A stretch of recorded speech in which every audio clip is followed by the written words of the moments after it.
Higher level से जरूर 80 अंकों के आसपास का ड्रॉप है, लेकिन आज फिर एक बार बाजार ने अपना नया ऑल टाइम हाई बनाया। 23,000 से 24,000 के जोन्स को बाजार ने 23 सत्रों में छुआ, जो कि सेकंड बेस्ट रन मार्केट्स में आप देख रहे हैं। इसके अलावा सेंसेक्स में खरीदारी है। निफ्टी बैंक जो अब लाल निशान में आ गया है, तो प्रेशर यहीं से आता हुआ दिखाई पड़ रहा है, क्योंकि निफ्टी बैंक ने अपनी तेजी को थोड़ा सा गिव अप किया, जिसके बाद बाजार में भी हायर लेवल से थोड़ी बिकवाली देखने को मिली है।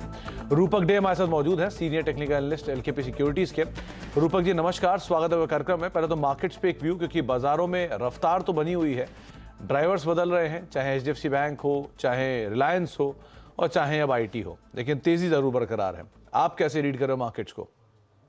जी देखिए, पुट राइटर्स की तरफ से तो फुल सपोर्ट है, क्योंकि पुट राइटर्स अपने पोजीशन अपवर्ड शिफ्टिंग करते हुए ऊपर जा रहे हैं। अभी फिलहाल जो स्ट्रॉन्ग पोजीशन बना है वो 23,900 पे।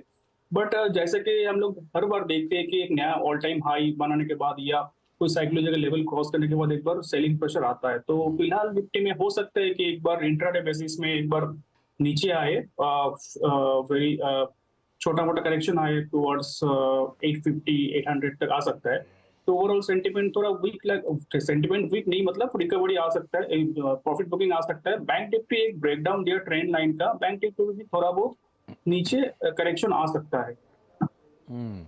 तो थोड़ा बहुत प्रॉफिट बुकिंग ऊपरी स्तरों से आमतौर पर देखी भी जाती है। जब भी कभी बाजार कोई नया लेवल या कोई नया हाई बनाता है, उसके बाद थोड़ी बहुत प्रॉफिट टेकिंग आती ही है। सो प्रॉफिट टेकिंग आप मार्केट्स में देख रहे हैं, लेकिन अभी भी बाजार वापस बाउंस करेगा, इसकी उम्मीदें आगे भी रहेंगी। रूपक सर, इंडिविजुअल स्टॉक्स में कहां कहां पर आपकी नजर है?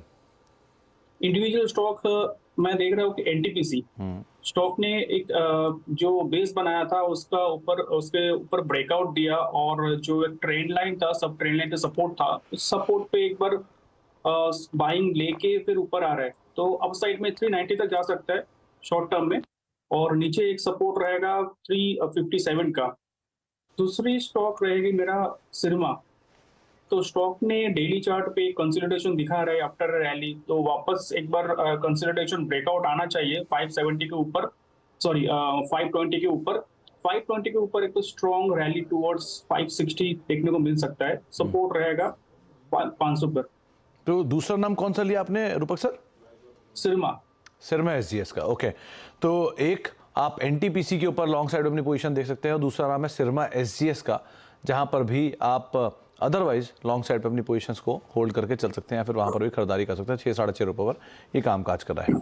एक बार जरा मिड कैप गेनर लूजर की स्थिति भी देख लेते हैं कि मिड कैप इंडेक्स वैसे तो बिल्कुल फ्लैट टोन पे काम काज कर रहा है, करीब 44 अंकों के आसपास की बढ़त है। थोड़ी पहले 0.5% ऊपर था, लेकिन हायर लेवल से प्रॉफिट टेकिंग के बाद ये फ्लैट साइड पे काम काज करते हुए इंडेक्स में कहां पर मूव है, ये पहले सेक्टर आपकी स्क्रीन पर, जहां पर निफ्टी बैंक तो फ्लैट हो गया है, Nifty financial flat to positive है, पीएसयू बैंक 1% नीचे है, सीपीएससी फ्लैट है, मेटल फ्लैट है, एफएमसीजी फ्लैट है, आईटी आज पूरी तरह तेजी दिखा रहा है, 1.5% ऊपर है, ऑटो फ्लैट टू नेगेटिव है, कैपिटल गुड्स में 1/4% गिरावट है, ऑयल एंड गैस 1/4% ऊपर है रिलायंस के दम पर, रियल्टी में लगातार चौथा दिन आपकी गिरावट देखने को मिल रही है, और फार्मा करीब 1/4% नीचे कामकाज करता आपको दिखाई पड़ेगा।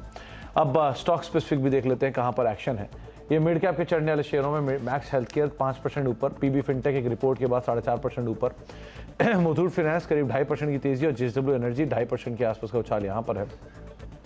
सीमेंट में एक बड़ी डील, और डील का इंपैक्ट सबसे पहले इंडिया सीमेंट पे 10% ऊपर, जेके सीमेंट 2% ऊपर, जेके लक्ष्मी सीमेंट ऊपर 4.5% ऊपर, नोवोको विस्टा भी करीब 1/4% ऊपर कामकाज कर रहा है। टेक शेयरों में आज खरीदारी है, तो मिड कैप में से कोफोर्ज 1.5% ऊपर, परसिस्टेंट 2% ऊपर, एम्फेसिस 1% ऊपर, टाटा टेक करीब 1.5% की खरीदारी यहां पर भी आते हुए दिखाई पड़ रही है। बैंक्स एंड फाइनेंशियल्स में थोड़ा प्रेशर आया, तो बंधन 2.5% नीचे, एयू बैंक करीब 4.5% नीचे, एम करीब 2-2.5% के आसपास की बिकवाली यहां से आते हुए दिखाई पड़ी है। और मिड कैप के गिरने वाले शेयरों में इंडियन होटल है लगातार दूसरे प्रेशर में, फैक्ट 3% नीचे, प्रेस्टीज एस्टेट 3.5% नीचे, टिमकेन रफली 2% के आसपास का फॉल यहां पर भी आता हुआ दिखाई पड़ रहा है। थोड़ी बिकवाली यहां पर भी देखने को मिल रही है। रूपक सर, 2-3 नाम जिन पे बात करना जरूरी है। पहला तो एक आईटी स्पेस में से कोई नाम, क्योंकि आज लार्ज कैप मिड कैप दोनों में खरीदारी है, सो अगर कोई लार्ज कैप या मिड कैप आपकी नजर पे हो तो? जी हाँ, इन्फोसिस अगर देखें तो 200 डेज मूविंग एवरेज के ऊपर कॉन्फिडेंटली ट्रेड कर रहे हैं पिछले कुछ दिनों से। तो अपसाइड में ये जा सकता है 1660 से लेके 1700 तक जा सकता है, और नीचे एक स्टॉप लॉस रहेगा 1520 का। तो 1520 का एक स्टॉप लॉस मेंटेन करके आप खरीदारी करेंगे इन्फोसिस में। करीब 1568 या 1570 के आसपास के टारगेट्स आप यहां पर लेकर चल सकते हैं। 1568 1570 पे इन्फोसिस अभी कामकाज कर रहा है, लेकिन आप लॉन्ग साइड पे इन्फोसिस को देख सकते हैं आईटी में से। अब लेकिन एक और बजिंग सेक्टर जो है, जो कल भी बहुत जोरदार तेजी में था और आज भी काफी बजिंग है, वो है टेलीकॉम स्पेस। स्पेक्ट्रम की नीलामी खत्म होने के बाद अब टेलीकॉम कंपनियां दरें बढ़ाने की तैयारी कर रही हैं। जानकारों के मुताबिक जुलाई से 15 से 20% तक दरें बढ़ सकती हैं। इस खबर पर और डिटेल लेते हैं। असीम मनचंदा हमारे साथ मौजूद भी हैं। असीम, एक much awaited event telecom sector के लिए है कि यहाँ पे शायद टैरिफ हाइक हो सकता है। कई ब्रोकरेज हाउसेज ने इसकी बातचीत भी की, चाहे एम्बिट हो चाहे सिटी हो। आपके पास क्या डिटेल है? सुमित, टेलीकॉम टैरिफ बढ़ाना काफी टाइम से चर्चा के अंदर है, लेकिन कब होगा, ट्रिगर कितना होगा, इसके ऊपर ज्यादातर फोकस ये था। खासतौर पे कि पहले कहा जा रहा था कि इलेक्शन हो जाए उसके बाद टैरिफ बढ़ेंगे, लेकिन और अब ऑक्शन हो जाए और उसके बाद टैरिफ बढ़ेंगे। जो हमें जानकार बता रहे हैं कि अब ऑक्शन हो चुकी है। टेलीकॉम कंपनियों को अपना 5G जो नेटवर्क लगाया उसका मोनेटाइजेशन भी करना है, स्पेक्ट्रम की पेमेंट भी करनी है। तो अब टेलीकॉम कंपनियां दरें बढ़ाने के लिए बिल्कुल तैयार है।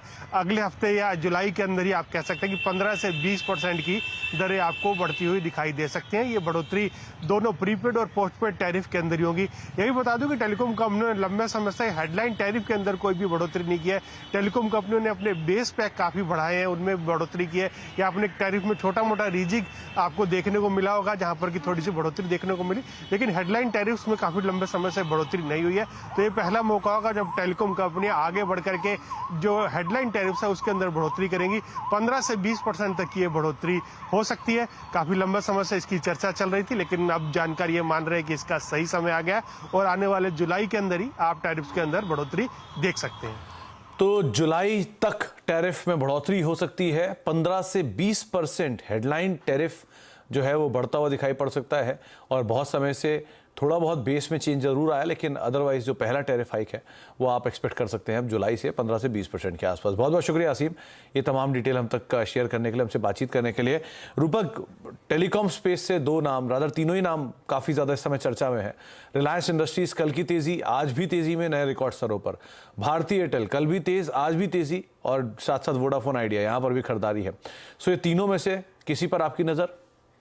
जी हाँ, जैसे कल का शो में रिलायंस पे बात कर रहा था मैं, 3100 का टारगेट बता रहा था। तो मुझे लगता है टारगेट बढ़ाना चाहिए, 3300 तक रिलायंस जाना चाहिए। और नीचे एक स्टॉप लॉस रखना चाहिए 2950 का। फ्लैग पैटर्न ब्रेकआउट दिया है वीकली चार्ट पे, जिसका टारगेट बहुत लंबा होता है, लेकिन छोटा शॉर्ट टर्म के लिए छोटा टारगेट रख रहा हूँ 3300 का। तो 3300 के टारगेट्स के लिए आप रिलायंस इंडस्ट्रीज को देख सकते हैं। और एक डिस्क्लेमर भी है कि जो चैनल आप देख रहे हैं इसका प्रभुत्व और प्रबंधन रिलायंस इंडस्ट्रीज के पास है, तो उसके ऊपर भी आप ध्यान रख सकते हैं। रूपक, एक बार सीमेंट स्पेस और देखिए, कल हमने मतलब आज पे एक बड़ी खबर भी आई और पूरा स्पेस बजिंग है, तो उस पर बात करना भी ज़रूरी है। अल्ट्राटेक, इंडिया सीमेंट, अंबुजा, जेके सीमेंट, जेके लक्ष्मी, सब में खरीदारी है। यहाँ से कोई नाम? यहाँ से मुझे अच्छा लग रहा है एसीसी। एक स्टॉप लॉस डालना होगा 2560 का। 2560 अगर नहीं टूटता है तो स्ट्रेंथ बरकरार रहेगा। अपसाइड में 2770 2800 तक जा सकता है शॉर्ट टर्म में। तो एसीसी पे आप नजर रख सकते हैं। करीब 2627 या 2628 के जोन्स में अभी कामकाज कर रहा है। सीमेंट की बस में या सीमेंट की टेलविंड में इसके ऊपर आप नजर रखेंगे। इसके अलावा एक और इंपॉर्टेंट अपडेट, जहां पर देश में एयरपोर्ट निजीकरण का तीसरे चरण का जल्द शुरुआत हो सकती है। सूत्रों के मुताबिक 11 एयरपोर्ट्स के लिए बोली मंगाई जा सकती है। इस खबर पर और डिटेल लेते हैं, हमारे साथ रोहन सिंह मौजूद भी हैं। तो रोहन, अब नए 11 एयरपोर्ट्स जिनके निजीकरण के ऊपर जल्दी फैसला हो सकता है, क्या डिटेल है आपके पास?